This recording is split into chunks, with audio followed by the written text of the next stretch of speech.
الحمد للہ رب العالمین والصلاة والسلام علی اشرف الانبیاء والمرسلین نبینا محمد وعلی آلہ واصحابہ اجمعین اما بعد۔ ہم نے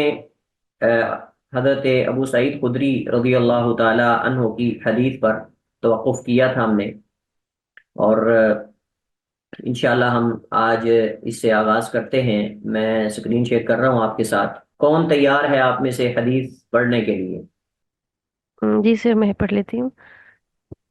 پڑھیں، بسم اللہ۔ بسم اللہ الرحمن الرحیم۔ وعن ابی سعید الخدری قال خرج رسول اللہ صلی اللہ علیہ وسلم فی اضحى او فطر الى المصلى فمر على النساء فقال يا معشر النساء تصدقنا فإني أريدكن أكثر أهل النار فقلنا وبما يا رسول الله صلى الله عليه وسلم قال تكثرن ہاں، تكثرن تکثرنا اللعنہ، تکثرنا اللعنہ۔ تكثرن اللعنة وتكفرن العشيرة ما رأيت من ناقصات عقل ودين أذهب للب رجل الحازم من إحداكن قلنا وما نقصان ديننا وعقلنا يا رسول الله صلى الله عليه وسلم قال أليس شهادة المرأة مثل نصف شهادة الرجل قلنا بلى قال فذلك من نقصان عقلها قال أليس إذا حازت لم تصلي ولم تصم قلنا بلى قال فذلك من نقصان دينها متفق علیہ البخاری حدیثی احسن، رقم۔ احسن تھی، ماشاء اللہ، ہمت ہے۔ جزاک اللہ خیر۔ چلیے، وعن ابی سعید الخدری رضی اللہ تعالی عنہ، ابو سعید خدری رضی اللہ تعالی عنہ کا نام سعد بن مالک بن سنان الخزرجی ہے۔ سعد بن مالک بن سنان الخزرجی الانصاری المدنی، الخزرجی الانصاری المدنی۔ حضرت سعد بن حضرت ابو سعید خدری رضی اللہ تعالیٰ عنہ ان صحابہ کرام میں سے ایک ہیں جنہوں نے نبی علیہ الصلوۃ والسلام سے بکثرت احادیث بیان کی ہیں، اور ان سے مروی احادیث کی تعداد 1170 ہے، یعنی 1170۔ ٹھیک ہے، اور ابو سعید خدری رضی اللہ تعالی عنہ یہ بہت پہلے اسلام لانے والوں میں سے ہیں، اور ان کی وفات 63 ہجری کو مدینہ میں ہوئی، اور بقیع میں ان کو دفن کیا گیا۔ یہ اختصار سے ان کا تعارف ہے۔ باقی ان سے 1170 احادیث، یعنی ان صحابہ کرام میں سے ایک ہیں جن سے بکثرت نبی علیہ الصلوۃ والسلام کی احادیث جو ہیں وہ مروی ہیں۔ فرماتے ہیں خرج رسول اللہ صلی اللہ علیہ وسلم، نکلے اللہ کے نبی علیہ الصلوۃ والسلام، فی اضحیٰ او فطر، یعنی عید الاضحیٰ کے موقع پر یا عید الفطر کے موقع پر۔ راوی کو شک ہے، اب یہ شک صحابی کی طرف سے ہے یا صحابی سے نیچے کسی راوی کی طرف سے ہے کہ وہ صحیح طریقے سے اس کو ازبر نہیں رکھ سکے، یا ان کو اس کے اندر شبہ ہے کہ کون سی عید کا ذکر ہے، یا یہ بھی ہو سکتا ہے کہ حضرت ابو سعید خدری رضی اللہ تعالی عنہ نے اسی طرح ہی بیان کیا ہو کہ نبی کریم علیہ الصلوۃ والسلام عیدین میں سے کسی عید میں آپ نکلے، اور راوی نے اپنی طرف سے یہ تعین کر دیا، یعنی دونوں عیدوں کا نام لے دیا ہو۔ یہ بھی ہو سکتا ہے کہ ابو سعید خدری رضی اللہ تعالیٰ عنہ نے عید کا نام لیا ہو کہ وہ عید الاضحیٰ تھی یا عید الفطر تھی، لیکن جو ہے وہ راوی نیچے کوئی بھول گیا ہو۔ تو جب بھی حدیث میں او آتا ہے نا، تو یہ یا تو اس سے مراد تخیر ہوتی ہے، یعنی ایک سے زیادہ آپشن ہوتے ہیں، یا پھر اس سے مراد یہ ہوتا ہے کہ راوی کو شک ہے، راوی کو شک ہے کہ یہ ہے یا یہ ہے۔ امانت داری سے راویوں نے اپنی طرف سے تکا نہیں لگایا، اور یہ محدثین اور ائمہ کی امانت ہے، اور ان کی امانت داری کی دلیل ہے کہ جہاں کہیں انہیں کوئی اشکال ہوتا ہے وہ اپنی طرف سے جو ہے وہ ایک کا تعین نہیں کر دیتے، بلکہ وہ پھر اسی طرح ذکر کر دیتے ہیں کہ فی اضحیٰ او فطر۔ اضحیٰ سے مراد عید الاضحیٰ ہے، یعنی جو قربانی ہے، اور فطر سے مراد عید الفطر ہے۔ تو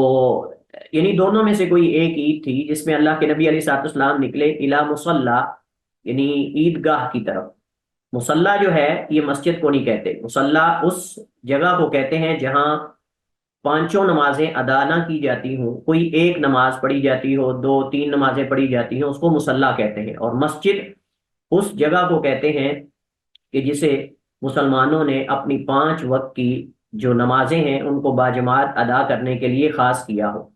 تو جس جگہ پر پانچوں نمازیں باجماعت ادا ہوتی ہوں اسے مسجد کہتے ہیں، اور جس جگہ پانچوں نمازیں باجماعت ادا نہ ہوتی ہوں بلکہ کوئی ایک دو ہوتی ہوں اس کو مصلی کہتے ہیں۔ یعنی عید گاہ پر بھی اس کا اطلاق ہوتا ہے، جناز گاہ پر بھی اس کا اطلاق ہوتا ہے، اور اس دور کے اندر عید گاہ اور جناز گاہ تقریباً ایک ہی ہوتے تھے۔ اور اگر آپ اس وقت ایگزیکٹ جاننا چاہتے ہیں کہ نبی کریم علیہ الصلوۃ والسلام کے زمانے میں عید کی جگہ اور جو یعنی جناز گاہ تھی، یا جہاں اللہ کے نبی علیہ الصلوۃ والسلام جو ہے وہ نماز عید یا دیگر عبادات سر انجام دیتے تھے، اگر آپ وہ جاننا چاہتے ہیں تو آپ میں سے جو لوگ گئے ہوں گے مدینہ عمرے وغیرہ پہ وہ جانتے ہوں گے کہ مسجد نبوی کا جو گیٹ نمبر 6 ہے، 6 نمبر گیٹ، وہاں 3 بڑی مسجدیں ہیں، پرانی کافی قدیم مساجد ہیں، چھوٹی چھوٹی مساجد ہیں۔ ایک مسجد علی ہے جو 7 نمبر گیٹ سے آپ اگر نکلیں تو آپ کی لیفٹ سائڈ پہ آئے گی، مسجد علی ہے وہ۔ اس کے ساتھ بالکل پیچھے، یعنی یہ تینوں مسجدیں اکٹھی ہیں، ان میں نماز نہیں ہوتی، صرف وہ تاریخی مسجدیں ہیں تو ان کے نام رکھے ہوئے ہیں۔ میں اس کی آپ کو بتاتا ہوں ڈیٹیل کیا ہے۔ تو اس کے درمیان مسجد ہے مسجد غمامہ، اس کے درمیان ہے مسجد ابی بکر صدیق ہے، اور اس کے ساتھ مسجد غمامہ ہے۔ تو مسجد غمامہ جو ہے یہ وہ جگہ ہے جہاں نبی کریم علیہ الصلوۃ والسلام کے عہد نبوی میں نماز عید پڑھائی جاتی تھی۔ اس کے بعد پھر آگے جو حضرت ابوبکر صدیق رضی اللہ تعالیٰ عنہ کے نام پر مسجد ہے، یہاں ابوبکر صدیق رضی اللہ تعالیٰ عنہ کے دور خلافت کے اندر جو ہے وہ نماز عید پڑھائی جاتی تھی، واللہ عالم۔ اسی طرح حضرت علی رضی اللہ تعالیٰ عنہ کے نام پر جو مسجد بنائی گئی ہے، بعض کہتے ہیں کہ انہوں نے کچھ عرصہ جب وہ مدینہ میں رہے پھر چونکہ وہ کوفہ چلے گئے تو کچھ عرصہ انہوں نے وہاں نماز پڑھائی۔ بہرحال اس حوالے سے بعض لوگ یہ ذکر کرتے ہیں، لیکن مسجد غمامہ تو کنفرم ہے کہ مسجد غمامہ اصل میں اس کو نام ہی اس وجہ سے دیا گیا ہے کہ ایک دفعہ نبی علیہ الصلوۃ والسلام صلاۃ الاستسقاء غالباً پڑھا رہے تھے، تو کافی سخت گرمی تھی اور دھوپ تھی، تو ایک بادل کے ٹکڑے نے، غمامہ بادل کے ٹکڑے کو کہتے ہیں، تو اس نے اللہ کے نبی علیہ الصلوۃ والسلام پہ سایہ کیا تھا اور صحابہ کرام نے اس کو دیکھا تھا۔ باقی سب آسمان بالکل صاف تھا، لیکن ایک بادل کا ٹکڑا اللہ کے نبی علیہ الصلوۃ والسلام پہ جو ہے وہ سایہ کر کے کھڑا ہوا تھا، تو اس مناسبت سے اس مسجد کو مسجد غمامہ کہتے ہیں۔ بہرحال یہ مسجد نبوی سے یعنی جو قدیم مسجد نبوی ہے اس سے تقریباً کوئی 3 ایکڑ یا 2.5-3 ایکڑ کے قریب یہ جگہ بنتی ہے، اور اگر ہم میٹر کے حساب سے کریں تو یہ 1 کلومیٹر، تقریباً 1 سے کچھ زیادہ کلومیٹر یہ بنتا ہے فاصلہ نبی علیہ الصلوۃ والسلام کی قدیم مسجد سے۔ اگر ہم آپ کے حجرے سے اگر اس کو شمار کریں تو کلومیٹر یا اس سے کچھ کم و بیش ہوگا بس۔ تو بہرحال تو یہاں اللہ کے نبی علیہ الصلوۃ والسلام جو ہے وہ عید کی نماز کے لیے جاتے تھے، تو اللہ کے نبی علیہ الصلوۃ والسلام نکلے، فمر علی النساء، تو اللہ کے نبی علیہ الصلوۃ والسلام جو ہیں آپ عورتوں کے پاس سے گزرے، فمر آپ گزرے علی النساء عورتوں کے پاس سے، فقال اور آپ نے فرمایا یا معشر النساء، اے عورتوں کی جماعت۔ معاشر جو ہے یہ جماعت پر بولا جاتا ہے، کم ہو یا زیادہ ہو، تو اے عورتوں کی جماعت، تصدقنا صدقہ کرو، تصدقنا صدقہ کرو۔ نبی علیہ الصلوۃ والسلام نے ترغیب دلائی ان کو، صدقہ کرو۔ فإنی پس بے شک میں، اریتکنا میں دکھایا گیا ہوں تمہیں، یا مجھے تم دکھائی گئی ہو، مجھے تم دکھائی گئی ہو، یہ فعل مجہول ہے اور جمع مؤنث کا صیغہ ہے، تو آرا سے پورا اور اسی سے ہے اریتکنا، بے شک تم مجھے دکھائی گئی ہو۔ اب کب دکھائی گئی ہیں اس میں کوئی تعین نہیں ہے، اس میں تعین نہیں ہے کہ اللہ کے نبی علیہ الصلوۃ والسلام نے کب دیکھا، کیا یہ اسی وقت ہی اللہ کے نبی علیہ الصلوۃ والسلام کو کشف ہوا، یعنی آپ کے سامنے سے پردے اٹھا دیے گئے، یا معراج کی رات ہے یا خواب کے اندر ہے، اس کے بارے میں کوئی تعین نہیں۔ بعض علماء کہتے ہیں کہ یہ جو ہے وہ کیا اس کو کہتے ہیں معراج کی رات ایسا ہوا، اور بعض کہتے ہیں کہ نہیں آپ کو جو ہے وہ بیداری کی حالت میں یہ دکھایا گیا، بعض کہتے ہیں کہ نہیں آپ کو خواب کے اندر۔ بہرحال حدیث کے اندر جو ہے کوئی اس کا تعین نہیں ہے کہ وہ کس صورت میں آپ نے دیکھا، لیکن جب نبی صادق و مصدوق صلی اللہ علیہ وسلم خبر دے دیں تو سمعنا و اطعنا، ہمارا اس پر ایمان اور یقین ہونا چاہیے۔ کیونکہ دیکھیں، میں ایک بات آپ کے سامنے ذکر کر دوں کہ آپ یہ قاعدہ کلیہ سمجھ لیں کہ جو چیزیں انسان کی کیپیسٹی اور انسان کی اپروچ سے باہر ہیں، ہماری عقل سے بالا تر ہیں، وہ ہمیں سچے خبر دینے والے کی خبر پہ یقین کرنا ہوگا ان کے اندر۔ بالکل ایسے جیسے آپ مثلا کراچی نہیں رہتے، نہ آپ ابھی زندگی بھر کبھی گئے ہیں، اب آپ وہاں کراچی میں کسی سوسائٹی کے بارے میں یا کسی گلی یا کسی علاقے کے بارے میں جاننا چاہتے ہیں، تو آپ کوئی معتبر آدمی ڈھونڈیں گے جو آپ کو وہاں اس سوسائٹی کے بارے میں مکمل انفارمیشن اور معلومات دے، اور آپ اس پہ پھر یقین بھی کرتے ہیں، اور آپ اس پہ پھر یقین بھی کرتے ہیں، تو کیا خیال ہے ایک عام آدمی کے بارے میں ہمارا مائنڈ اور ہمارا ذہن یہ ہوتا ہے کہ اگر ہمارا اس پر اعتماد ہو تو ہم اس کی ہر بات کو تسلیم کرتے ہیں، اگرچہ وہ کوئی ایسی چیز بھی بتا دے جو ناممکنات میں ہمیں لگ رہی ہو۔ تو نبی کائنات علیہ صاحب السلام تو جنہوں نے 40 سالہ زندگی کے اندر چیلنج کیا تھا اہل مکہ کو، زندگی بھر کبھی جھوٹ نہیں بولا، تو وہ جب ہمیں بتا دیتے ہیں کہ میں نے عورتوں کو دیکھا اور جہنم کے اندر اکثر عورتوں کو دیکھا، یا میں نے فلاں لوگوں کو دیکھا، تو یقیناً سمعنا و اطعنا، ہمارا اس پر ایمان ہونا چاہیے۔ تو اللہ کے نبی علیہ الصلوۃ والسلام نے عورتوں کو مخاطب ہوتے ہوئے فرمایا کہ بے شک تم صدقہ کرو، فإنی أُرِیتُکُنَّ، بے شک تم مجھے دکھائی گئی ہو اکثر اہل النار، اہل جہنم میں سے اکثر، اہل جہنم میں سے اکثر جو ہے تم مجھے دکھائی ہوئی، یعنی میں نے جہنم دیکھی، اور نبی علیہ الصلوۃ والسلام نے جہنم ایک سے زیادہ دفعہ دیکھی۔ اللہ کے نبی علیہ الصلوۃ والسلام نے جہنم ایک سے زیادہ دفعہ دیکھی۔ ایک دفعہ تو معراج کی رات آپ کو جنت اور جہنم دکھائی گئی، ایک دفعہ صلاۃ الاستسقاء، صلاۃ الکسوف اللہ کے نبی علیہ الصلوۃ والسلام پڑھا رہے تھے، نماز کسوف جو سورج گرہن یا چاند گرہن پہ پڑھی جاتی ہے، تو اچانک اللہ کے نبی علیہ الصلوۃ والسلام پیچھے ہٹے اور پھر آگے بڑھے، 2 دفعہ، ایک دفعہ آپ آگے بڑھے اور ایک دفعہ اچانک آپ پیچھے ہٹے۔ صحابہ کرام نے پوچھا اللہ کے رسول علیہ الصلوۃ والسلام، آپ ایک دم آگے بڑھے ہیں اور پھر پیچھے ہٹے ہیں،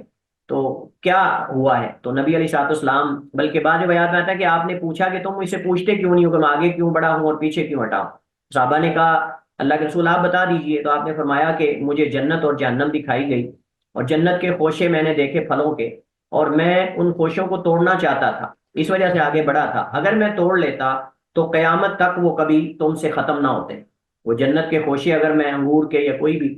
اگر میں توڑ لیتا تو قیامت تک کبھی تم کھاتے رہتے تو ختم نہ ہوتے۔ اور پیچھے میں اس وجہ سے ہٹا ہوں کہ میں نے جہنم دیکھی، اور جہنم کے اندر آپ نے کئی لوگوں کو دیکھا، اس کے اندر ایک وہ عورت بھی آپ نے دیکھی کہ جو بلی کی وجہ سے جہنم میں چلی گئی۔ نبی علیہ الصلوۃ والسلام نے فرمایا کہ وہ بلی کو اس نے باندھے رکھا، نہ تو اسے چھوڑا، نہ تو اسے کھانے کو کچھ دیا، اور نہ اسے چھوڑا کہ وہ زمین کے حشرات وغیرہ اور زمین سے کوئی گھاس پھوس وغیرہ کھا کر اپنی جان بچا سکے، تو اللہ تعالیٰ نے اس کو جہنم میں داخل کر دیا۔ اور اس طرح آپ نے فرمایا کہ میں نے ایک بندے کو دیکھا کہ جو حاجیوں کے سامان چوری کرتا تھا کھونڈی کے ساتھ، اس کے ساتھ ایک کھونڈی تھی، تو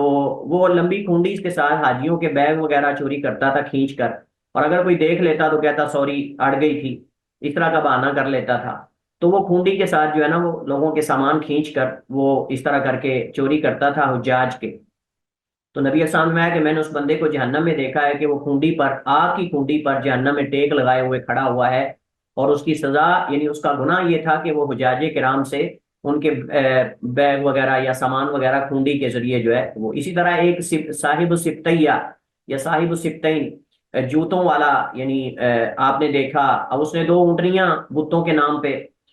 جو ہے وہ چھوڑی تھیں، یا بعض کہتے ہیں کہ وہ جوتے اس نے چرائے تھے، واللہ عالم، کیونکہ جوتوں کو بھی کہتے ہیں اور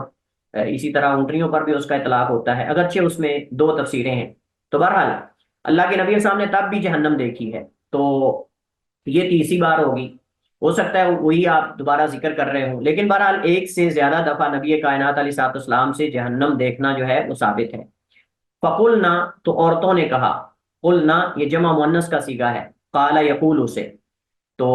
قلنا انہوں نے کہا وبما یا رسول اللہ، واو حرف عطف ہے، اور با جو ہے یہ سببیہ ہے، ما یعنی کس وجہ سے،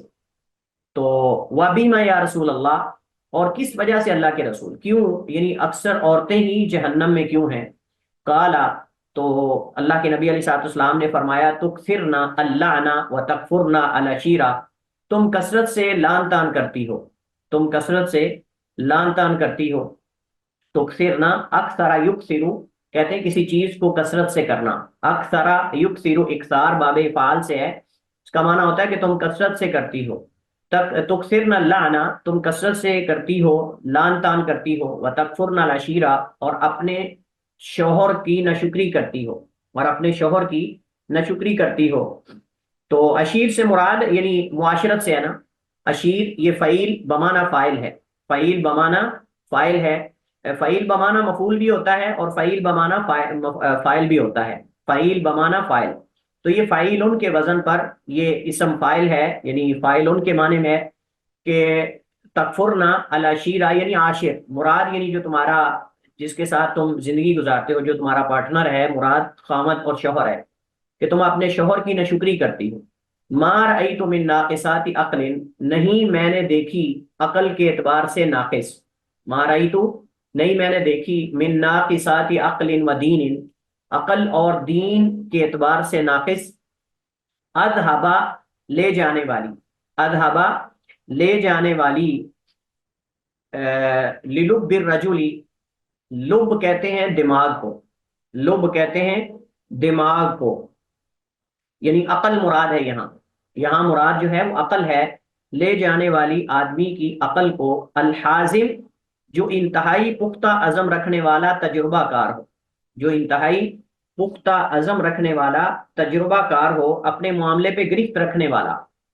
اچھا خاصا اپنے معاملے پہ گرفت رکھنے والا، پختہ عزم رکھنے والا، اس کو بھی گمراہ کر دیتی ہے۔ اور شاید واللہ عالم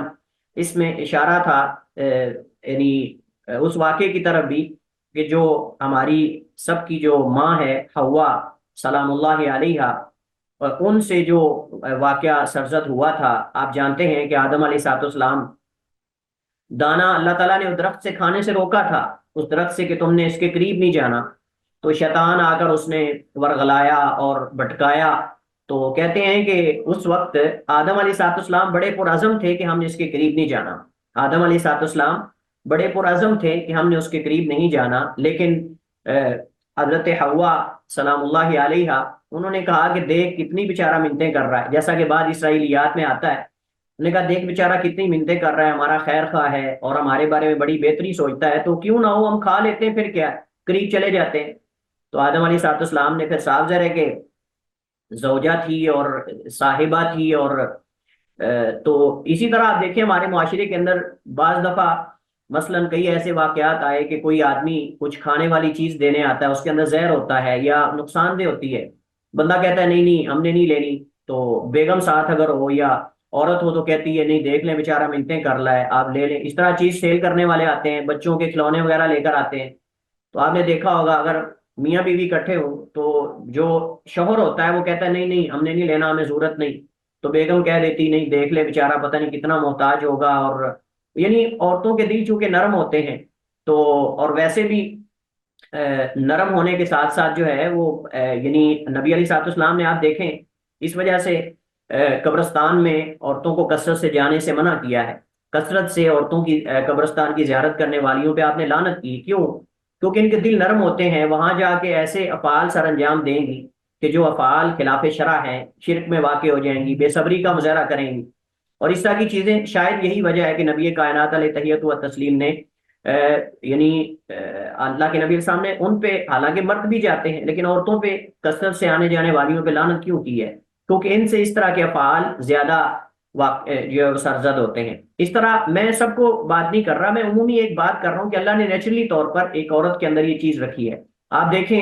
ہمارے ہاں جو پیر ہیں، میں اصل میں یہ صرف ایک جملے کی وضاحت کر رہا ہوں، اذهب للب الرجل الحازم، کہ پختہ عزم رکھنے والا بندہ اس کی بھی جو عقل ہے اس کو لے جانے والی، یعنی عقل کا مطلب یہ ہے کہ وہ آدمی بھی حیران ہو جاتا ہے کہ اب میں کیا کروں، آخر اس کو ماننی پڑتی ہے یہ چیز، ٹھیک ہے۔ آپ دیکھیں کہ جتنے پیر ہمارے ہاں 2 نمبر لوگ ہیں، دم کرنے والے اور اس طرح کے لوگ، آپ دیکھیں ان کے ارد گرد عورتوں کی کثرت کیوں ہے؟ اس کی وجہ یہ ہے کہ یعنی وہ ان کو شفا چاہیے، ان کو علاج چاہیے، بس جہاں بھی ہو جیسے بھی ہو۔ حتیٰ کہ بعض ایسے عجیب لوگ ہوتے ہیں، اللہ تعالیٰ ان کو ہدایت دے، اگر اس نے کہہ دیا نا کہ دم کا طریقہ یہ ہے کہ آپ کو فلاں فلاں کام کرنا پڑے گا اور یہ ہونا پڑے گا، تو وہ عورت جو ہے وہ فوراً تیار ہو جاتی ہے بیچاری۔ بعض جو ایسے جو واقعتاً ہی اللہ تعالیٰ نے ان کو سمجھ بوجھ دی ہوتی ہے، وہ تو ایسے کاموں میں نہیں آتی، لیکن آپ دیکھیں جو حالات جتنی عورتیں ہیں وہ بکثرت ایسے لوگوں کی جو ہے وہ ہتھ کنڈوں میں آ جاتی ہیں۔ تو بہرحال مقصد یہ ہے کہ نبی علیہ الصلوۃ والسلام نے فرمایا کہ لے جانے والی عقل مند آدمی کے اذهبا لے جانے والی، اذهبا یودی کو ہوتا ہے لے جانا کسی چیز کو، للب الرجلی آدمی کی عقل کو، الحازم جو پختہ عزم رکھنے والا، پختہ ارادہ رکھنے والا ہو، باوجود اس کے کہ وہ اپنے ارادے پر یعنی ڈٹا ہوا ہے، لیکن اس کے بعد تجربہ کار، اس کی بھی عقل کو لے، من احداکنہ تم میں سے کوئی ایک، من احداکنہ تم میں سے کوئی ایک، یعنی عورتوں میں سے مراد ہے، ٹھیک ہے۔ قلنا تو ہم نے کہا وما نقصان دینینا، ہمارے دین کا نقصان اس سے کیا مراد ہے، ہمارے دین کا نقصان اس سے کیا مراد ہے، وہ عقلینا اور عقل کا نقصان۔ تو اے اللہ کے رسول، قال آپ نے فرمایا علیس شہادت المرأتی، کیا نہیں ہے عورت کی گواہی، مثل نصف شہادت الرجل، آدمی کی گواہی سے نصف، یعنی آدمی کی گواہی سے نصف جو ہے وہ عورت کی گواہی نہیں شمار ہوتی۔ قرآن کریم میں اللہ تعالیٰ نے فرمایا کہ اگر مرد نہ ہو تو پھر اس کی جگہ دو عورتیں ہوں اور ایک مرد ہو، تو یہ مقصود ہے نبی علیہ الصلوۃ والسلام کی ذات نے جو مراد لی ہے۔ تو قلنا انہوں نے کہا بلا کیوں نہیں اللہ کے رسول، قلنا انہوں نے کہا کیوں نہیں اللہ کے رسول، قال آپ نے فرمایا فذا کا من نقصان عقلیھا، تو یہ اس کی عقل کا نقصان ہے، یعنی عقل کے اعتبار سے اس کا ناقص ہونا، عقل کے اعتبار سے اس کا ناقص ہونا۔ اس کی دلیل یہ ہے کہ اللہ سبحانہ و تعالیٰ نے عورت کی گواہی جو ہے وہ مرد سے آدھی اس کو قرار دیا ہے۔ تو قالا علیسا اذا حاضت، پھر اللہ کے نبی علیہ الصلوۃ والسلام نے عورت کے دین کے اعتبار سے ناقص ہونے یا نقص، یعنی آپ سمجھ لیں کہ ایمان اور دین کے اعتبار سے نقص کی بات کی، تو فرمایا علیسا، کیا نہیں ہے عورت اذا حاضت، جب اسے حیض آتا ہے یعنی مینسز آتے ہیں، لم تصلی، وہ تو نماز نہیں پڑھتی، ولم تصم، اور روزہ نہیں رکھتی۔ قلنا تو عورتوں نے کہا بلا کیوں نہیں، قالا تو آپ نے فرمایا فذالک من نقصان دینیھا، تو یہ اس کے دین کا نقصان ہے، یہ اس کے دین کے ناقص ہونے یا اس کے دین کے نقصان کی دلیل ہے۔ حدیث یہ متفق علیہ ہے۔ اب اس حدیث کو یہاں کتاب الایمان میں کیوں ذکر کیا گیا، پہلے تو ہم یہ کلیئر کریں، کون آپ میں سے بتائے گا؟ السلام علیکم وعلیکم السلام جی۔ سر،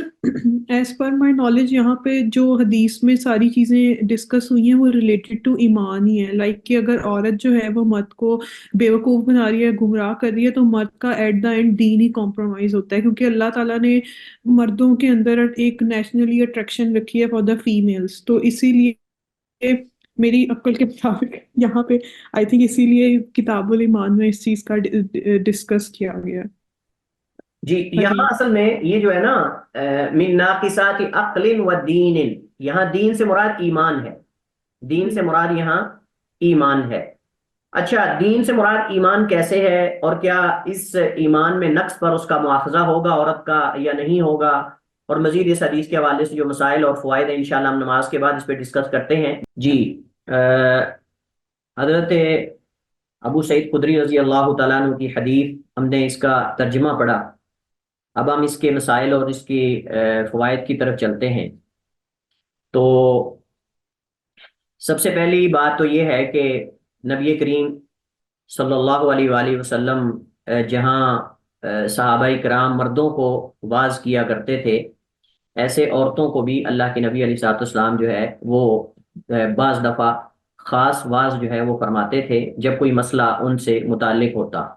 جب کوئی مسئلہ ان سے متعلق ہوتا، جیسے کہ اس حدیث کے اندر اس بات کی دلیل موجود ہے۔ تو اس حدیث سے ہمیں ایک تو یہ پتہ چلتا ہے کہ نماز عید جو ہے اس کو باہر کھلے میدان میں پڑھنا اللہ کے نبی علیہ الصلوۃ والسلام کی سنت ہے، اللہ کے نبی علیہ الصلوۃ والسلام کی یہ سنت ہے، اور جس پر اللہ کے نبی علیہ الصلوۃ والسلام نے ہمیشہ اس پر عمل کیا ہے اور اس کا اہتمام کیا ہے، اور اس کے بعد آپ کے خلفائے راشدین نے بھی اس کا اہتمام کیا، اور افضل اور اولیٰ یہی ہے کہ نماز عید جو ہے وہ باہر کھلے میدان میں ادا کی جائے، لیکن اگر موسم خراب ہو یا جگہ مسجد کے ارد گرد یا قرب و جوار میں جیسے شہروں میں ہوتا ہے اگر میسر نہ ہو تو پھر مسجد میں بھی نماز عید جو ہے وہ پڑھی جا سکتی ہے، لیکن حتی الامکان کوشش کرنی چاہیے کہ کھلے میدان کے اندر نماز عید جو ہے وہ ادا کی جائے۔ اس حدیث کے اندر یہ بتایا گیا ہے کہ نبی علیہ الصلوۃ والسلام نے جہنم کو دیکھا ہے، اور اس سے پتہ چلتا ہے کہ جنت اور جہنم جو ہے وہ موجود ہیں، جنت اور جہنم جو ہیں وہ موجود ہیں۔ اور اس سے یہ پتہ چلتا ہے کہ کفر کا اطلاق کبھی کفر دونا کفر پر ہوتا ہے، اور کبھی ناشکری پر ہوتا ہے، اور کبھی کفر اکبر پر ہوتا ہے۔ لفظ کفر کا اطلاق کبھی کفر اکبر پر ہوتا ہے، اور کفر کا معنی اصل ہوتا ہے چھپانا، اصل ہوتا ہے چھپانا، حق کو چھپانا۔ تو چونکہ جو اللہ کے ساتھ کفر کرنے والا ہوتا ہے وہ بھی در حقیقت اللہ تعالیٰ کی نعمتوں کو چھپاتا ہے، اللہ کی توحید کو چھپاتا ہے، جو اللہ تعالیٰ کی نعمتوں اور اس کی مخلوقات سے ظاہر ہو رہی ہوتی ہے اس کو چھپاتا ہے۔ تو اسی طرح وہ عورت جس پر اس کا شوہر احسان کرتا ہے وہ ان احسانات کی فراموش ہوتی ہے، اور ان احسانات کو فراموش کر دیتی ہے، اپنے شوہر کے احسانات اور اس کے جو انعامات ہیں ان کے اوپر پردہ ڈال دیتی ہے، گویا کہ اس نے اس کے ساتھ کوئی احسان کیا ہی نہیں، بالکل ایسے جیسے وہ انسان جو اللہ کے ساتھ کفر کرتا ہے اور اس کی نعمتوں کی ناشکری کرتے ہوئے اس کے تمام احسانات کو پردے میں ڈال کر اس کی توحید کو چھپا کر وہ کفر کا اعلان کرتا ہے، تو اس مناسبت سے اس کو بھی کفر اور کرنے والے کو کافر کہتے ہیں۔ تو اس سے پتہ چلتا ہے کہ لفظ کفر ہمیں دیکھ کر فوراً اس دوسرے پر ہمیں کفر کا اطلاق نہیں کر دینا چاہیے، ہمیں دیکھنا چاہیے کہ یہاں شارع کی کیا مراد ہے۔ کیا اللہ تعالیٰ یا رسول کی مراد یہاں کفر اکبر ہے، یا کفر دونا کفر جو کفر اکبر سے نیچے یعنی کفر اصغر ہے، یا پھر اس سے مراد ناشکری ہے؟ تو اس سے پتہ چلتا ہے کفر کا لفظ ناشکری کے معنی کے اندر بھی آتا ہے، تو چونکہ ناشکری کے اندر بھی نعمت کو فراموش کیا جاتا ہے احسان کو، تو اس وجہ سے نبی علیہ الصلوۃ والسلام نے ایک دوسری حدیث کے اندر بھی اللہ کے نبی علیہ الصلوۃ والسلام نے اس طرف اشارہ کیا ہے کہ عورت کی نیچر اور فطرت کے اندر یہ بات موجود ہے کہ عورت احسان فراموش ہوتی ہے، لیکن تمام عورتیں نہیں۔ لیکن دیکھیں جب ہم کو بات کرتے ہیں نا تو اس سے مراد یہ نہیں ہوتا کہ تمام عورتیں ہوتی ہیں، جیسے مثلا اگر ہم بات کرتے ہیں قاعدہ کلیہ، ہم کہتے ہیں کہ سارے انسان عاقل ہیں، اگر میں کہتا ہوں کہ تمام انسان عاقل ہیں تو اس کا مطلب یہ نہیں ہے کہ تمام انسان ہی عاقل ہیں، اس میں کوئی پاگل نہیں ہے، تو پاگل تو ہوتے ہیں صاف ظاہر انسانوں کے اندر بھی، لیکن ایک قاعدہ کلیہ ہوتا ہے کہ اکثریت کیا ہے، اکثریت کیا ہے، تو یہ شارع کی مراد ہوتی ہے۔ نبی علیہ الصلوۃ والسلام نے جو یہاں ذکر کیا کہ باوجود دین اور عقل میں ناقص ہونے کے بیوقوف بنا دیتی ہیں آدمی کو، اچھے خاصے پختہ عزم، پختہ ہمت، پختہ ارادے والے بندے کو بیوقوف بنا دیتی ہیں، یعنی جو اپنے ارادے سے کبھی ہٹنے والا نہ، اچھے اچھے خاصے مرد ان کو ہٹا نہیں سکتے، لیکن عورت جو ہے باوجود اس کے کہ دین کے اعتبار سے عقل کے اعتبار سے ناقص ہے، حالانکہ چاہیے تو یہ کہ بندہ اس کو بیوقوف بنائے، لیکن وہ بندے کو بیوقوف بنا دیتی ہے۔ اللہ کے نبی صلی اللہ علیہ وسلم میں ہے کہ ما رأیتو، نہیں میں نے دیکھی، من ناقصات عقل و دین اور عقل میں ناقص اذهب لے جانے والی، یعنی باوجود ان دو چیزوں کے لے جانے والی، للب الرجل آدمی کی عقل کو، الحازم جو کہ پختہ عزم اور اپنے معاملات پہ گرفت رکھنے والا ہوتا ہے اس کی بھی عقل کو لے جانے والی ہے۔ اور نہ یہ ہوتا ہے کہ ہر بندہ ایسا ہو جاتا ہے، یعنی نہ ہر عورت ایسی ہے اور نہ ہی ہر مرد ایسا ہے کہ اس کی عقل ایسے ہی چلی جائے، ضروری نہیں ہے کہ ہر ایک بندہ جو ہے وہ اس کو عورت بیوقوف بنا لے، اور نہ ہی ہر عورت ایسا کرنے والی ہے، لیکن جیسے میں نے پہلے ذکر کیا کہ ایک قاعدہ ہوتا ہے، اصول یا قاعدے کی شرط یہ ہے کہ اغلبیت پر ہونا چاہیے۔ تو اگر آپ کہتے ہیں نا کہ سارے انسان پاگل ہیں تو یہ قاعدہ صحیح نہیں، کیونکہ سارے انسان پاگل نہیں ہیں، اکثر انسان عقل مند ہیں۔ اسی طرح اگر ہم کہیں سارے لوگ جھوٹے ہیں، یہ بھی قاعدہ صحیح نہیں ہوگا۔ اگر ہم کہتے ہیں کہ سارے لوگ سچے ہیں تو چلے پھر قاعدہ چونکہ اکثریت پر ہے تو پھر یہ چل جائے گا، لیکن یہ کہیں کہ سارے انسان بیوقوف ہیں تو بالکل ایسے ہی نبی علیہ الصلوۃ والسلام نے ایک دوسری حدیث کے اندر، اللہ کے نبی علیہ الصلوۃ والسلام کی صحیح حدیث ہے، اللہ کے نبی علیہ السلام نے فرمایا کہ کامل من الرجال کثیر، مردوں میں سے تو بہت زیادہ کامل ہوئے ہیں، ولم یکمل من النساء، اور نہیں کامل ہوئی عورتوں میں سے مگر آسیہ امرات فرعون، جو فرعون کی بیوی ہیں، اور مریم بنت عمران، اور اسی طرح مریم بنت عمران یعنی حضرت عیسیٰ علیہ الصلوۃ والسلام کی والدہ سلام اللہ علیہا۔ اسی طرح پھر آپ نے فرمایا وَإِنَّ فَضْلَ عَائِشَةَ عَلَى النِّسَاءِ كَفَضْلِ الثَّرِيدِ عَلَى سَائِرِ الطَّعَامِ، اور بے شک عائشہ کی فضیلت دیگر عورتوں پر ایسے ہے جیسے ثرید جو کہ عرب کے ہاں بڑا محبوب اور بڑا ہی پسندیدہ کھانا یعنی سمجھا جاتا ہے، جیسے شریعت کی دیگر کھانوں پر ہے۔ اللہ کے نبی علیہ الصلوۃ والسلام نے یہاں اس طرح دی، اور بعض حدیث کے اندر حضرت خدیجہ رضی اللہ تعالی عنہا کی فضیلت کا بھی ذکر ہے۔ تو اس سے کیا مراد ہے؟ کیا اس سے مراد یہ کہ صحابیات میں کوئی ایسی عورتیں نبی علیہ السلام کی ازواج مطہرات اور دیگر نہیں تھیں کہ جو کامل تھیں؟ اور کمال سے کیا مراد ہے؟ علماء فرماتے ہیں کہ یہاں کمال سے مراد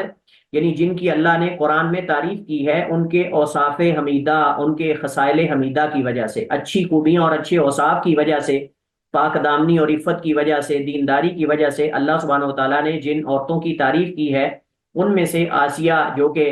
فرعون کی بیوی ہیں، اور مریم جو کہ بنت عمران حضرت عیسیٰ کی والدہ ہیں، اور عائشہ رضی اللہ تعالیٰ عنہ کی آپ نے فضیلت بیان کر دی، حضرت خدیجہ کی بھی ایک حدیث کے اندر ہے۔ تو بعض علماء کہتے ہیں کہ اس سے مراد یعنی گزشتہ امتوں میں عورتوں میں سب سے زیادہ جو کامل ہوئی ہیں وہ آسیہ بنت عمران، اور آسیہ جو فرعون کی بیوی ہیں، امرات فرعون، اور دوسری جو ہیں وہ مریم بنت عمران سلام اللہ علیہن، وہ جو ہیں وہ مراد ہیں۔ اور اس کا مطلب یہ نہیں کہ اس امت کے اندر ان سے افضل کوئی نہیں، یقیناً یہ امت دیگر امتوں سے افضل ہے۔ تو صاف ظاہر ہے کہ سیدہ خدیجہ رضی اللہ تعالیٰ عنہ، حضرت عائشہ رضی اللہ تعالیٰ عنہ، سیدہ فاطمہ الزہرا رضی اللہ تعالیٰ عنہ سیدۃ نساء اہل الجنہ حدیث کے اندر موجود ہے، تو وہ یقیناً ان سے افضل ہیں، لیکن اپنے زمانے کے اندر وہ کامل تھیں۔ اور کامل ہونے کا مطلب یہ ہے کہ ان کے اندر جو اوصاف ہیں، جو خصائل ہیں، جو آپ سمجھ لیں کہ خوبیاں ہیں، وہ اتم درجے میں پائی جاتی تھی، اتم درجے میں۔ لیکن اس کا مطلب یہ نہیں کہ وہ انبیاء سے افضل ہیں یا مردوں سے جو صحابہ ہیں ان سے افضل ہے، ایسا یہ ہرگز مراد نہیں ہے، ٹھیک ہے؟ تو یہ مقصود ہے یہاں، یہ نہیں ہے کہ ساری عورتیں ایسی ہیں، لیکن ایک چیز نیچرلی طور پہ ہوتی ہے، اللہ تعالیٰ نے ہر جنس کے اندر رکھ دی ہے، مردوں کے اندر کچھ چیزیں رکھ دی، کچھ عورتوں کے اندر۔ اور اس کے بارے میں ایک اور حدیث ہے، نبی علیہ الصلوۃ والسلام نے فرمایا کہ صحابیات نے پوچھا یکفرن باللہ، کیا وہ اللہ کے ساتھ کفر کرتی ہیں؟ یعنی جب اللہ کے نبی سے فرمایا کہ میں نے اکثر عورتیں جہنم میں دیکھی، تو صحابیات نے پوچھا اللہ کے رسول کیسے، کیوں آپ نے ان کو کثرت سے جہنم میں دیکھا ہے؟ تو اللہ کے نبی نے فرمایا یکفرن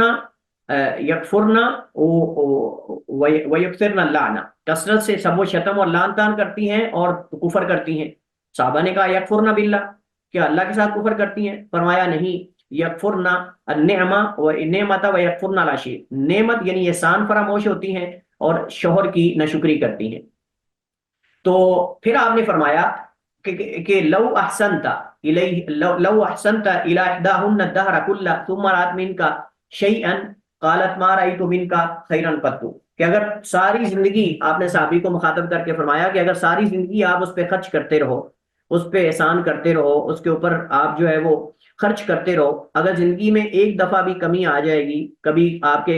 کے گھر میں اس نے کوئی کمی یا کوئی مصیبت دیکھ لی، تو وہ کیا کہے گی؟ ما رأیت منک خیرا قط، میں نے تو تجھ سے کبھی خیر دیکھی نہیں۔ آپ دیکھیں ما رأیت منک خیرا،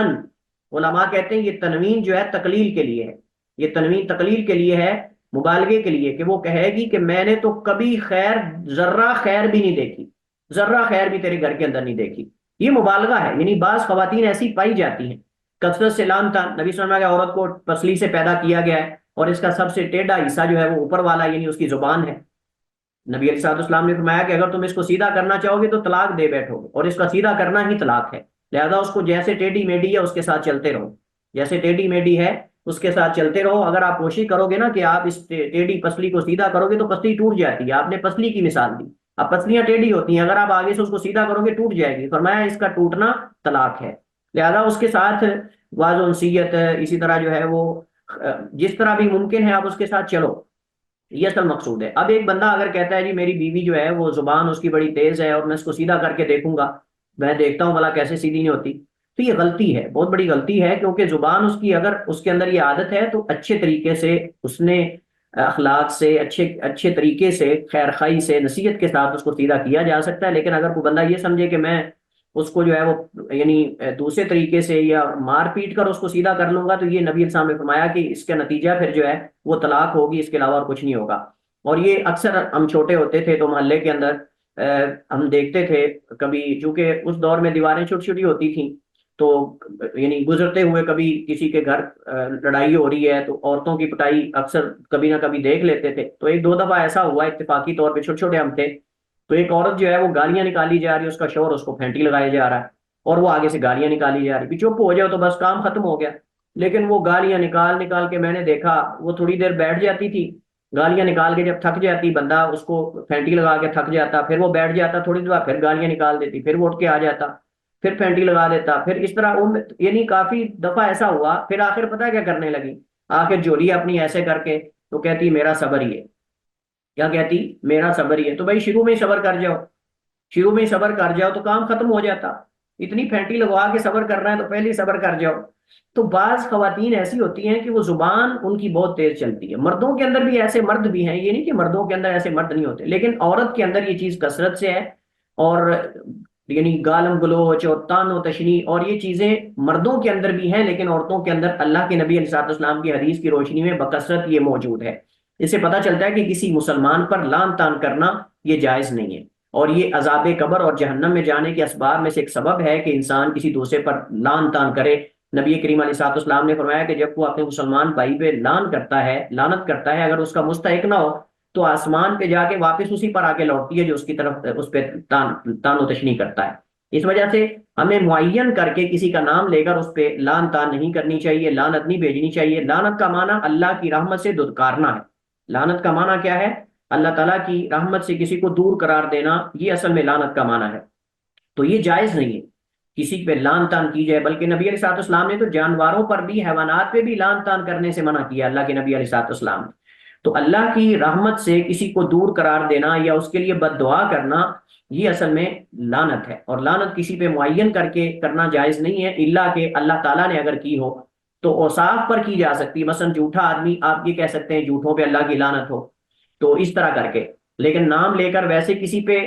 تعین کر کے لعنت کرنا یہ جائز نہیں ہے. اس حدیث کے اندر جو بتایا گیا ہے کہ عورت دین کے اعتبار سے جو ہے وہ عقل کے اعتبار سے ناقص ہے. عقل کے اعتبار سے ضروری نہیں کہ ہر عورت ہی ناقص ہو، ضروری نہیں کہ ہر عورت ہی ناقص ہو، لیکن اللہ سبحانہ و تعالیٰ نے عورت کی چونکہ تخلیق کی ہے، اللہ تعالیٰ نے عورت کی گواہی کو مرد کی گواہی سے آدھا قرار دیا ہے، اس وجہ سے کہ بولنا اس کے اندر بکثرت ہے، بولنا اس کے اندر بنسبت مرد کے بکثرت ہے. لیکن اس کا مطلب یہ نہیں ہے کہ جو صحابیات ہیں، جو راویات ہیں حدیث کی، ان سے حدیث نہیں لی جائے گی، اور کوئی اور ایسی عورتیں ہیں نہیں جو یاد رکھنے والی نہیں ہو سکتی. نہیں، ہاں بہت زیادہ حفاظ حدیث ایسی گزری ہیں جو حدیث کی حافظہ سیدہ عائشہ رضی اللہ تعالیٰ عنہ، اس کے علاوہ ابن سیرین رحمہ اللہ تعالیٰ کی بہنیں کریمہ اور فاطمہ، اس کے علاوہ اور کئی تابعیات ایسی ہیں، حضرت عائشہ کی شاگردہ ہیں، ان کا نام مجھے اس وقت انصاریہ ہیں، ان کا نام مجھے نہیں آ رہا، اور کئی صحابیات اور کئی تابعیات اور کئی اس کے بعد ہیں جنہوں نے حدیث روایت کی ہے. تو اس کا مطلب یہ نہیں کہ عورت یعنی یاد نہیں رکھ سکتی اور یہ، لیکن اللہ تعالیٰ نے ایک عمومی عام عورت کے اندر جو چیز رکھی ہے اس کے اعتبار سے اللہ تعالیٰ نے اس کی گواہی کو آدھا قرار دیا ہے. اور دین کے اعتبار سے نقص اس وجہ سے ہے کہ جب عورت مینسز اس کو ہوتے ہیں، حیض وغیرہ آتا ہے، تو وہ اعمال نہیں کرتی جو مرد کرتے ہیں بنسبت مردوں کے. تو یہ اس مناسبت سے دین میں نقص جو ہے وہ دو طرح کا ہوتا ہے. ایک اللہ تعالیٰ کی طرف سے یعنی شریعت کہ احکام جو ہیں ان میں کم زیادہ ہونے کی وجہ سے، اور دوسرا بندے کے کم زیادہ کرنے کی وجہ سے. تو ہجرت سے پہلے جو دین تھا وہ ناقص تھا، یعنی ناقص کا معنی یہ کہ ابھی کامل نہیں ہوا تھا، ابھی کامل نہیں ہوا تھا. اس وجہ سے اللہ تعالیٰ نے جب دین کامل ہوا تو اللہ نے فرمایا الیوم اکملت لکم دینکم واتممت علیکم نعمتی، یعنی جب اکثر دین کے احکام نازل ہو گئے تو اللہ تعالیٰ نے یہ آیت نازل کی. تو کبھی تو دین میں نقص اللہ تعالیٰ کی طرف سے یعنی اس کے اتارنے میں ہوتا ہے کہ اللہ تعالیٰ ابھی مکمل اس کو نازل نہیں کر چکا ہوتا، اور کبھی جو ہے وہ کرنے والے کی طرف سے ہوتا ہے. تو اے مہاجرین، ہجرت سے پہلے جو لوگ تھے اسلام میں جو فوت ہو گئے اس سے پہلے، صاف ظاہر ہے کہ ان کے ایمان میں اور دوسرے لوگوں کے ایمان میں فرق ہوگا، کیونکہ انہوں نے وہ اعمال کیے بعد والوں نے جو پہلے والے نہیں کر سکے. لیکن اس کا مطلب یہ نہیں کہ فضیلت میں ان کے برابر ہیں اور یہ چیزیں. تو اس حدیث کے اندر اس بات کا جو ہے وہ ثبوت ہے کہ ایمان کم زیادہ ہوتا ہے، ایمان جو ہے وہ کم زیادہ ہوتا ہے، جیسا کہ من ناقصات عقل و دین، اس حدیث کے اندر یہ الفاظ جو ہیں وہ موجود ہیں. اور اس حدیث کے اندر جو ہے وہ نشکری جو ہے وہ اس کو ایک مذموم وصف قرار دیا گیا ہے، اور جہنم میں جانے کے اسباب میں سے ایک سبب قرار دیا گیا ہے، جہنم میں جانے کے اسباب میں سے ایک سبب قرار دیا گیا ہے. اور یہ صرف عورت کے ساتھ خاص نہیں، بلکہ کوئی بھی شخص جو ناشکری کرتا ہے، احسان فراموش ہوتا ہے، وہ قابل ملامت اور قابل مذمت ہے. اور نبی کریم علیہ الصلوۃ والسلام نے فرمایا من لم یشکر الناس لم یشکر اللہ، کہ جسے لوگوں کا شکریہ ادا کرنے کی عادت نہیں ہوتی اسے اللہ کی شکریہ ادا کرنے کی بھی عادت نہیں ہوتی. یعنی جو لوگوں کا شکر ادا نہیں کرتا، ان کے احسان کا اچھا بدلہ نہیں دیتا اور نہ شکرہ بن جاتا ہے، احسان فراموش بن جاتا ہے، اس میں اللہ رب العالمین کا شکر ادا کرنے کی بھی جو ہے وہ عادت نہیں ہوتی. اور جو بندوں کے مخلوق کا شکر ادا کرتا ہے، شکریہ ادا کرتا ہے، ان کے احسانات کا اچھا بدلہ دیتا ہے، تو اللہ سبحانہ و تعالیٰ کا بھی وہ شکریہ جو ہے وہ ادا کرنے کی اس کے اندر عادت ہوتی ہے. تو یہ کوئی انسان کے اندر بھی ہو تو وہ بھی قابل ملامت اور قابل مذمت ہے، لیکن عورت کے اندر یہ بقدر مرد کے یہ زیادہ ہے. اور نبی صاحب نے دوسری حدیث کے اندر بھی فرمایا کہ وہ اگر تم اس کی طرف سارا زمانہ بھی خرچ کرتے رہو، لیکن اگر کبھی لیکن اس کے باوجود کئی ایسی عورتیں بھی ہیں جو ساری زندگی اپنے شوہر کے گھر مصیبت پریشانیاں دیکھتی ہیں لیکن صبر کرتی ہیں. حضرت ایوب علیہ الصلوۃ والسلام کتنے عرصہ بیمار رہے، ان کی بیوی ان کی خدمت کرتی رہیں. حضرت عائشہ رضی اللہ تعالیٰ عنہ، نبی علیہ السلام کے ازواج مطہرات نے جب آپ کو اختیار دیا گیا ازواج مطہرات کو کہ تم اللہ اس کے رسول کو اختیار کر لو یا دنیا، انہوں نے اللہ اس کے رسول کو اختیار کیا اور دنیا کو قربان کر دیا اللہ اس کے رسول کی محبت پر. اسی طرح جو ہے وہ دیگر صحابیات ہیں. تو ایسے واقعات موجود ہیں. یہ نہیں ہے کہ وہ شکر کرنے والی عورتیں اپنے شوہر کا اور اس کے احسان کا بدلہ چکانے والی نہیں ہیں یا اس کی عزت کرنے والی نہیں، لیکن یہ ہے کہ کئی عورتیں ایسی جن کے اندر یہ چیز جو ہے وہ پائی جاتی ہے. اس سے پتہ چلتا ہے کہ عورت کی گواہی مرد سے عادی ہے، اس سے پتہ چلتا ہے عورت کی گواہی مرد سے. لیکن یہاں اہم بات یہ ہے کہ عورت کا حیض کے دوران نماز نہ پڑھنا یا روزہ نہ رکھنا یہ اس کے ایمان یعنی اصل ایمان میں نقص پیدا کرتا ہے، لیکن اس کے لیے نقصان دہ نہیں ہے. اگر وہ عام حالات میں نماز پڑھنے والی ہے، عبادت کرنے والی ہے، تو اللہ تعالیٰ اس کو اجر دیتا ہے. اللہ تعالیٰ اس کو اجر دیتا ہے، اگر کیونکہ یہ بھی تو اللہ تعالیٰ کی طرف سے ہی ایک بناتے آدم کے اندر اللہ تعالیٰ نے یہ حیض رکھا ہے، آزمائش ہے. جیسے سیدہ عائشہ رضی اللہ تعالیٰ عنہ حج کے موقع پر رونے لگ گئی، ان کو مینسز آ گیا سفر کے دوران، تو رونے لگ گئی. تو اللہ کے نبی صلی اللہ علیہ وسلم نے فرمایا کہ رو نہ، یہ اللہ تعالیٰ نے بناتے آدم کے اندر، آدم کی بیٹیوں کے اندر یہ اللہ نے رکھ دیا ہے اور یہ آزمائش ہے اور اللہ تعالیٰ نے آزمایا ہے، تو اس میں صبر ہی اصل میں امتحان ہے. تو یہ اس حدیث کے اندر، اس حدیث سے پتہ چلتا ہے کہ امام جو ہے وہ اپنے متحد لوگوں کو واعظ و نصیحت اس کو کرتے رہنا چاہیے، اور اگر کوئی شرعی مخالفت واقع ہو رہی ہو ان سے تو ان کو اس سے ڈرانا چاہیے، صدقے کی ترغیب دلانا. اور اس سے پتہ چلتا ہے کہ صدقہ جہنم کی آگ سے بچاتا ہے. اور ایک دوسری حدیث میں بھی آپ نے فرمایا اتقوا النار، آگ سے بچ جاؤ ولو بشق تمرۃ، اگرچہ کھجور کا آدھا حصہ یا کچھ حصہ دے کر بھی تمہیں کیوں نہ بچنا پڑے. اس حدیث سے ہمیں پتہ چلتا ہے کہ جو صدقہ ہے اس سے جو مخلوق کے درمیان آپس میں گناہ ہوتے ہیں وہ بھی اللہ تعالیٰ بخش دیتا ہے، جیسا کہ اس حدیث کے اندر شوہر کی ناشکری کا مسئلہ ذکر کیا گیا اور آپ نے کہا صدقہ کرو، اس سے تمہارے یہ گناہ معاف ہو جائیں گے. اس حدیث سے پتہ چلتا ہے کہ آگ موجود ہے، جہنم موجود ہے، اور پتہ چلتا ہے کہ شوہر کی ناشکری کبیرہ گناہوں میں سے ہے. شوہر کی ناشکری اور دوسروں پہ لعن طعن کرنا یہ کبیرہ گناہوں میں سے ہے. اور اسی طرح جو ہے پتہ چلتا ہے کہ کفر کا اطلاق کبھی کبھی ناشکری پر اور کفر اصغر پر بھی ہوتا ہے. اور اس سے پتہ چلتا ہے کہ مینسز میں حیض کی حالت میں عورت نماز بھی نہیں پڑھے گی اور روزہ بھی نہیں رکھے گی. یہ اس حدیث سے ہمیں یہ فائدہ اخذ ہوتا ہے. نبی کریم علیہ الصلوۃ والسلام کے حسن اخلاق کا بیان ہے کہ آپ صلی اللہ علیہ وسلم اتنے متواضع تھے کہ آپ عورتوں کے پاس بھی جا کر ان کو واعظ و نصیحت کرتے تھے اور ان کو شرعی مخالفات اور شرعی خلاف ورزیوں سے ڈراتے تھے اور متنبہ کرتے تھے اور خبردار کرتے تھے. اور بھی اس حدیث کے اندر کئی ایک فوائد ہیں، لیکن اسی پر ہم اکتفا کرتے ہیں، اگلی حدیث کی طرف منتقل ہوتے ہیں. اگر کسی کے پاس کوئی اشکال اس حوالے سے ہوگا تو انشاءاللہ وہ کلاس کے آخر میں آپ سے انشاءاللہ سوال کر لیا جائے گا، تو اس کو انشاءاللہ ہم حل کریں گے. اس کے بعد ہمارے پاس اگلی حدیث ہے حضرت ابو ہریرہ رضی اللہ تعالی عنہ کی. ٹائم کم ہے، میں خود اس کو پڑھتا ہوں. وعن ابی ہریرہ رضی اللہ تعالی عنہ قال قال رسول اللہ صلی اللہ علیہ وسلم اللہ تعالی قال اللہ تعالی، اللہ تعالیٰ فرماتا ہے، حدیث قدسی ہے. قال اللہ تعالی، اللہ تعالیٰ فرماتا ہے کذبنی ابن آدم، کذبنی ابن آدم ولم یقل لہ ذالک، کہ اللہ تعالیٰ فرماتا ہے کہ ابن آدم جو ہے وہ مجھے جھٹلاتا ہے، ابن آدم جو ہے اس نے مجھے جھٹلایا ہے یا جھٹلاتا ہے، ولم یقل لہ ذالک، اور یہ اس کو زیب نہیں دیتا اور یہ اس کے لائق نہیں ہے. یعنی خالق کو مخلوق جھٹلائے، خالق کو مخلوق جو ہے وہ جھٹلائے اور اس کو جو ہے وہ جھوٹا کہے یا اس کو برا بلا کہے یا اس پر الزام لگائے یا اس کی طرف ایسی چیز منسوب کرے جو حقیقت میں اس کی طرف منسوب نہیں ہے، تو یہ ایک مخلوق کو زیب نہیں دیتا، مخلوق کو زیب نہیں دیتا کوئی ایسی بات کرے کہ جس سے اللہ سبحانہ و تعالیٰ ناراض ہو یا اس کو غصہ آتا ہو۔ تو اللہ تعالیٰ فرماتا ہے حدیث قدسی، آپ جانتے ہیں کہ حدیث قدسی جو ہے وہ حقیقت میں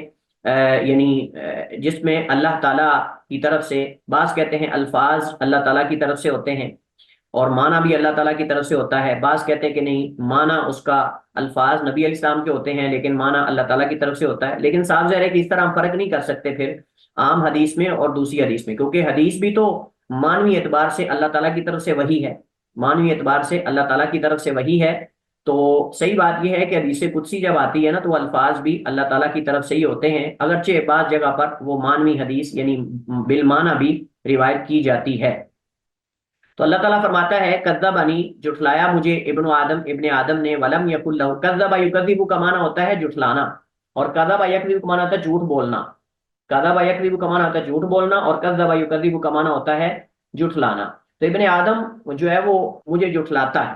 ٹھیک ہے، مجھے جھٹلاتا ہے، ولم یکن لہ ذالک، اور یہ اس کے لائق نہیں ہے، وشتمنی، اور اس نے مجھے گالی دی، وشتمنی، اس نے مجھے برا بلا کہا، ولم یکن لہ ذالک، اور یہ اس کے لائق نہیں۔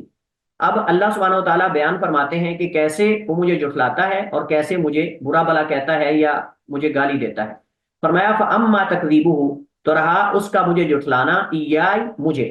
فقولہ، تو اس کا یہ کہنا کہ لن یعیدنی کما بدانی، کہ اللہ مجھے دوبارہ نہیں لٹا سکتا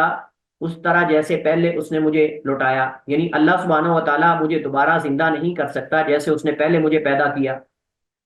وَلَيْسَ أَوَّلُ الْخَلْقِ بِأَهْوَنَ عَلَيَّ، اور نہیں ہے پہلی دفعہ پیدا کرنا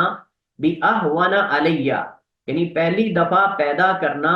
وہ کوئی آسان نہیں ہے بنسبت دوبارہ اس کو پیدا کرنے کے، مطلب یہ کہ جو پہلی دفعہ اس پر پیدا کرنا مشکل نہیں تھا، دوبارہ اس کو زندہ کرنا اس کے لیے کیسے مشکل ہو سکتا ہے۔ میں نے، آپ کو یاد ہوگا کہ نہ یاد ہوگا، جب میں نے ایمان بالیوم الاخر، ارکان ایمان کی ہم نے بات کی تھی، تو میں نے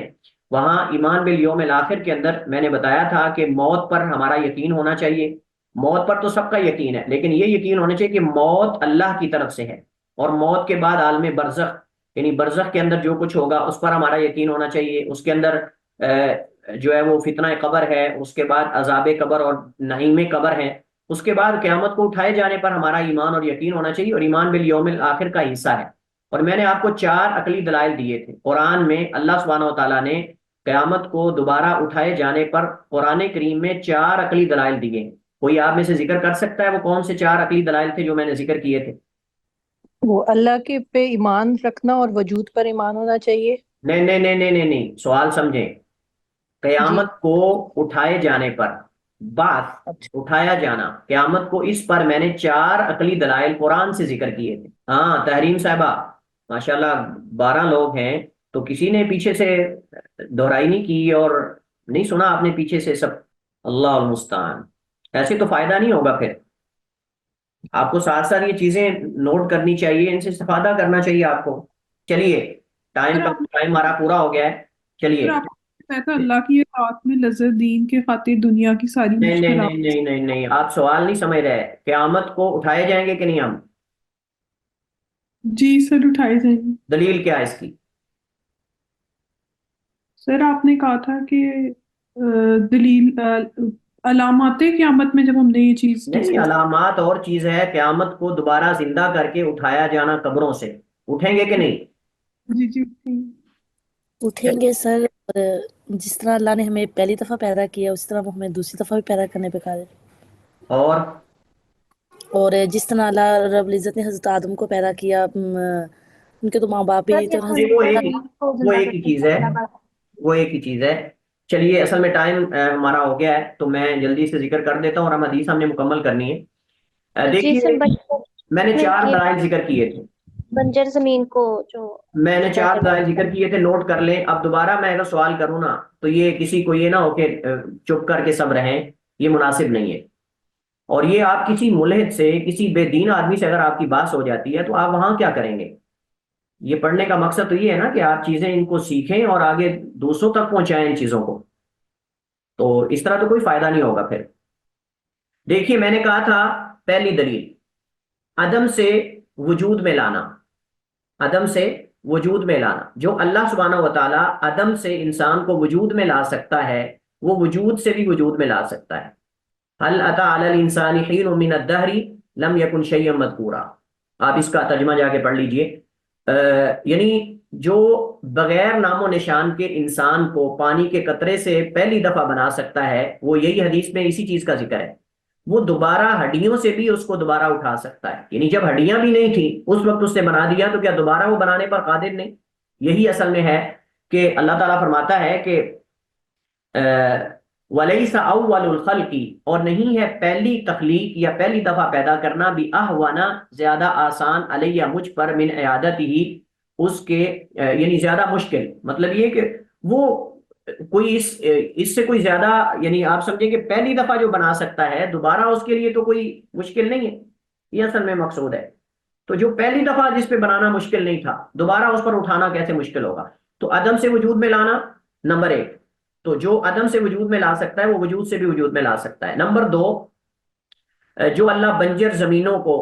اب بارش کے پانی سے زندہ کر سکتا ہے اور ان سے جڑی بوٹیاں اگا سکتا ہے، یہ قرآن میں اللہ نے چاروں مثالیں دی ہیں، وہ اللہ تعالیٰ انسان کو بھی دوبارہ ہڈیوں سے اٹھا سکتا ہے۔ نمبر تین، جو اللہ انسان سے بڑی بڑی مخلوقات پیدا کرنے پر قادر ہے وہ انسان کو بھی دوبارہ اٹھانے پر قادر ہے۔ اللہ تعالیٰ قرآن کریم میں فرماتا ہے لَخَلْقُ السَّمَاوَاتِ وَالْأَرْضِ أَكْبَرُ مِنْ خَلْقِ النَّاسِ وَلَكِنَّ أَكْثَرَ النَّاسِ لَا يَعْلَمُونَ، زمین و آسمان کی تخلیق انسان کی تخلیق سے بہت بڑی ہے لیکن اکثر لوگ اسے نہیں جانتے۔ اس کے بعد چوتھی چیز، اللہ تعالیٰ نے دنیا میں قرآن میں کئی واقعات ذکر کیے کہ اللہ نے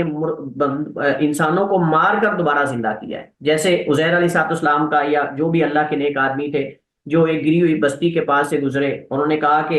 اس کو کون زندہ کرے گا؟ فاماتہ اللہ 100 عام، اللہ نے 100 سال ان کو مارا۔ ابراہیم علیہ السلام نے پرندوں کو ذبح کر کے مختلف پہاڑوں پہ رکھ دیا اور وہ زندہ ہو کر آ گئے۔ میں صرف جلدی سے بتا رہا ہوں۔ اسی طرح اللہ تعالیٰ نے اصحاب کہف کو کتنے 100 سال اللہ تعالیٰ نے ان کو موت دی اور پھر اللہ نے ان کو دوبارہ اٹھایا۔ اسی طرح بنی اسرائیل جو ہزاروں کی تعداد میں موت کے ڈر سے نکلے تھے، اللہ نے ان کو موت دی پھر دوبارہ ان کو اٹھایا۔ اس کے علاوہ کئی اور واقعات آپ کو قرآن کریم کے اندر ملیں گے جو اللہ تعالیٰ نے دنیا کے سامنے لوگوں کو مار کر دوبارہ ان کو اٹھایا۔ تو جو دنیا میں مارنے کے بعد زندہ کرنے پر قادر ہے وہ اللہ سبحانہ و تعالیٰ قیامت کو بھی مار کر دوبارہ زندہ کرنے پر قادر ہے۔ تو یہ 4 عقلی دلائل ہیں جو اللہ نے قرآن میں دیے ہیں عقل پرستوں کو سمجھانے کے لیے، تو یہ اصل میں مقصود ہے۔ تو اللہ تعالیٰ فرماتا ہے کہ یہ کوئی میرے لیے یعنی کوئی مشکل نہیں ہے، یہ پہلی دفعہ جس نے پیدا کر لیا ہے دوبارہ کوئی آپ سمجھ لیں کہ مشکل نہیں میرے لیے۔ وَأَمَّا شَتْمُهُ، اور رہا اس کا مجھے برا بلا کہنا، ایائی یعنی مجھے، فَقَوْلُهُ تو اس کا یہ کہنا، اتَّخَذَ اللَّهُ وَلَدًا، اللہ نے اولاد پکڑ رکھی ہے، یعنی اللہ کی اولاد ہے۔ وَأَنَا الْأَحَدُ الصَّمَدُ، اور میں یکتا ہوں۔ الاحد کا معنی جس کے ساتھ کوئی شریک نہ ہو، یکتا ہوں ذات میں صفات میں، ذات میں صفات میں بادشاہت میں ہر چیز میں۔ الصمد بے نیاز ہوں۔ صمد کے 3 معنی ہیں، صمد کے 3 معنی ہیں۔ ایک صمد کا معنی ہے کہ جس کی طرف ساری مخلوق محتاج ہو لیکن وہ کسی کا محتاج نہ ہو، جس کی ساری مخلوق محتاج ہو لیکن وہ کسی کا محتاج نہ ہو، پہلا معنی یہ ہے۔ دوسرا الصمد کا معنی ہے کہ جو تمام صفات میں کامل ہو، تمام صفات میں کامل ہو، یعنی اپنی سرداری میں، اپنی بادشاہت میں، اپنی ذات، اپنی صفات ہر چیز میں کامل ہو، یعنی جس میں کسی اعتبار سے کسی طرح کا بھی نقص نہ ہو۔ تیسرا اس کا معنی یہ ہے الصمد کا معنی جو کھانے پینے کا محتاج نہ ہو، جو کھانے پینے کا محتاج۔ نبی فرمایا کہ فرشتوں کو اللہ نے صمد پیدا کیا ہے۔ صمد کا معنی، سمامن کا معنی یعنی جن کے پیٹ نہ ہو، کھانے پینے کے محتاج نہیں فرشتے، ٹھیک ہے۔ تو اللہ سبحانہ و تعالیٰ جو ہے وہ کھانے پینے کا محتاج نہیں ہے۔ تیسرا معنی یہ الصمد کا جو ہے وہ کیا جاتا ہے۔ تو 3 معنی ہیں الصمد کے، یعنی تمام صفات میں کامل، نمبر 2 جس کی طرف ساری کائنات محتاج ہو لیکن وہ کسی کا محتاج نہ ہو، نمبر 3 جو کھانے پینے کا محتاج نہ ہو۔ یہ تیسرا معنی جو ہے وہ اس کا کیا جاتا ہے۔ الذی وہ ذات لم الد، نہ میں نے کسی کو جنا ہے، ولم اولد اور نہ میں جنا گیا ہوں، ولم یکن لی کفوا احد اور نہ ہے میرا کوئی کفوا ہم پلہ۔ کفو یہ کفات سے ہے اور کفات کہتے ہیں برابری، تو نہیں ہے میرا کوئی برابری کرنے والا ہم پلہ، احد کوئی ایک۔ اچھا یہاں 1-2 وضاحتیں میں کر دوں، تنبیہات۔ اللہ تعالیٰ کا نام وحید نہیں ہے، اللہ تعالیٰ کا نام وحید نہیں ہے، لہذا کوشش کرنی چاہیے کہ عبد الوحید نام نہ رکھا جائے۔ اللہ کا نام الواحد ہے، الاحد ہے، لیکن الوحید نہیں۔ پتہ ہے کیوں؟ کیونکہ الواحد اور الاحد کا معنی یہ ہے کہ جو یکتا اور یعنی آپ سمجھ لیں کہ منفرد ہو، واحد ہو، ذات میں، صفات میں، ہر چیز میں۔ لیکن وحید وہ ہوتا ہے جسے ماننے والا کوئی نہ ہو۔ وحید وہ ہوتا ہے جو اکیلا چھوڑ دیا جائے، جو اکیلا چھوڑ دیا جائے۔ کہتے ہیں فلان رجل وحید فی الصحراء، صحرا کے اندر اکیلا چھوڑا ہوا ہے۔ تو اللہ رب العالمین کے تو ماننے والے کروڑوں کی تعداد میں موجود ہیں، لاکھوں کی تعداد میں موجود ہیں۔ تو لہٰذا اس اعتبار سے کہ اللہ کا کوئی ماننے والا نہیں، وحید کا اطلاق اللہ کی ذات پہ نہیں ہو سکتا۔ الاحد اور الواحد یہ اللہ تعالیٰ کے نام ایسے ہیں کہ جو اللہ تعالیٰ کی صفات کو شامل ہے۔ الاحد کا معنی یکتا، ذات میں، صفات میں، ہر چیز میں، اور واحد کا معنی بھی وہی ہے۔ الواحد اور الاحد یعنی الاحد کے اندر زیادہ مبالغہ ہے الواحد کے مقابلے کے اندر، لہٰذا الاحد جو ہے یہ لفظی اور معنوی دونوں اعتبار سے کسی پر اس کا اطلاق نہیں کرنا چاہیے، نہیں کسی کو الاحد یا احد نہیں کہنا چاہیے، اور یہ صرف اللہ تعالیٰ کے ساتھ خاص ہے۔ نہ اس کا معنی کسی پر اطلاق کر سکتے ہیں، نہ اس کا لفظ۔ اللہ کے نام دو طرح کے ہیں، اسماء مختصہ اور اسماء مشترکہ۔ اسماء مختصہ جو ہے ان کا لفظ اور ان کا معنی اللہ کے ساتھ خاص ہے، وہ کسی دوسرے پر اطلاق نہیں کر سکتے، جیسے رحمان ہے، اللہ ہے، الاحد ہے، اسی طرح جو ہے وہ الرزاق ہے، اسی طرح القہار ہے، وغیرہ وغیرہ، یہ اللہ کے ساتھ خاص ہے۔ جو اسماء مشترکہ ہیں جو مخلوق اور خالق کے درمیان ہیں، وہ مخلوق پر بھی ان کا اطلاق کر سکتے ہیں۔ بعض کہتے ہیں جی الف لام کے ساتھ کر سکتے ہیں، لیکن صحیح بات یہ ہے کہ الف لام کے بغیر، الف لام کے ساتھ رؤوف رحیم، یہ نبی علیہ السلام کے لیے بھی استعمال ہوا ہے، تو ہم کسی دوسرے کے لیے بھی کر سکتے ہیں۔ تو لیکن جب اللہ پر اس کا اطلاق کریں گے تو وہ معنی ثابت کریں گے جو اللہ کی شان کے لائق ہے، اور جب مخلوق پر اطلاق کریں گے تو پھر وہ معنی کریں گے جو مخلوق کے لائق ہے، پھر وہ خالق پر اس کا اطلاق نہیں کریں گے، اور جب خالق پر کریں گے تو مخلوق پر اس کا اطلاق نہیں ہو سکتا۔ یہ اسماء مشترکہ اور اسماء مختصہ کا قاعدہ اور ضابطہ ہے۔ اس حدیث کے اندر ہمیں کئی ایک فوائد حاصل ہوتے ہیں۔ اللہ کی کمال قدرت کا بیان ہے، اور اس طرح قیامت کو اٹھائے جانے کا بیان ہے کہ قیامت کو زندہ انسان اٹھائے جائیں گے، اور اللہ تعالیٰ کو اس کی تنزیہ ہے، اللہ تعالیٰ کی جو یعنی تمام قسم کے نقص اور عیوب سے اللہ تعالیٰ کی تنزیہ اور تقدیس کی گئی ہے۔ اس میں اللہ تعالیٰ سے اولاد کی نفی، اللہ تعالیٰ سے والدین کی نفی، اور اسی طرح اللہ تعالیٰ سے مشابہت اور مماثلت کی نفی، کہ اللہ تعالیٰ کی مثل کوئی نہیں، اس کے مشابہ کوئی نہیں، اس میں رد ہے مشبہہ پر، اور اسی طرح اس کے اندر رد ہے معطلہ پر جو اللہ تعالیٰ کی تمام صفات کی تعطیل کرتے ہیں۔ اللہ تعالیٰ نے خود اپنی صفات کا اس بات کیا ہے، اور اللہ تعالیٰ نے فرمایا وَأَنَا الْأَحَدُ الصَّمَدُ، یہ صفات مثبتہ ہیں۔ اللہ تعالیٰ کی صفات دو طرح کی ہیں، صفات مثبتہ اور صفات منفیہ۔ صفات مثبتہ سے مراد وہ صفات ہیں جن کو اللہ تعالیٰ نے اپنے حق میں ثابت کیا ہے یا اس کے رسول نے ثابت کیا ہے، یعنی قرآن یا سنت میں جو اللہ تعالیٰ کے اسماء و صفات ثابت ہیں ان کو جو ہے وہ صفات مثبتہ کہتے ہیں، اور جو اللہ تعالیٰ نے اپنے آپ سے نفی کی ہے یا رسول نے اللہ تعالیٰ سے نفی کی ہے جن چیزوں کی، وہ صفات سلبیہ ہے، وہ صفات سلبیہ ہیں۔ جیسے مثلا اللہ تعالیٰ فرماتا ہے کہ وما کان ربک نسیہ، تیرا رب بھولنے والا نہیں، لا تاخذہ سنۃ ولا نوم، یہ صفات منفیہ ہیں، صفات سلبیہ ہیں۔ ان سے اللہ تعالیٰ سے ان کی نفی کی جائے گی، اور نفی کرنا ہی اصل میں یہ تقدیس اللہ تعالیٰ کی تنزیہ ہے۔ اور یہی ہم جب سبحان کہتے ہیں نا، سبحان اللہ، تو ہم اللہ تعالیٰ سے تمام قسم کے نقائص اور عیوب کی تنزیہ کرتے ہیں، اور اس پہ پہلے میں نے بات کی تھی۔ لہٰذا اس میں اللہ سبحانہ و تعالیٰ کی اولاد والدین سے تنزیہ ہے، مواصلت اور مشابہت سے تنزیہ ہے، اور اللہ تعالیٰ کے اسماء کا اس بات ہے۔ الاحد، الصمد، یہ اللہ تعالیٰ کی اسماء ہیں، اور اس سے اللہ تعالیٰ کی صفت احدیت اور صفت صمدیت جو ہے وہ ثابت ہوتی ہے، اور اس میں رد ہے ان لوگوں پر جو اللہ تعالیٰ کے اسماء و صفات کا انکار کرتے ہیں، جیسے معطلہ ہیں، تعطیل کلی والے اور تعطیل جزئی والے، یعنی جو کلی طور پہ اللہ کے اسماء و صفات کا انکار کرتے ہیں جیسے جہمیہ، اور جو اللہ تعالیٰ کے اسماء کو صفات سے خالی مانتے ہیں، یعنی اللہ سمیع تو ہے لیکن سنتا نہیں، بصیر تو ہے لیکن دیکھتا نہیں، والعیاذ باللہ، تو یہ معتزلہ وغیرہ پر بھی اس حدیث میں جو ہے وہ رد ہے۔ اسی پہ اکتفا کرتے ہیں، انشاءاللہ باقی کل انشاءاللہ ہم اس کو مکمل کریں گے۔ السلام علیکم ورحمۃ اللہ وبرکاتہ۔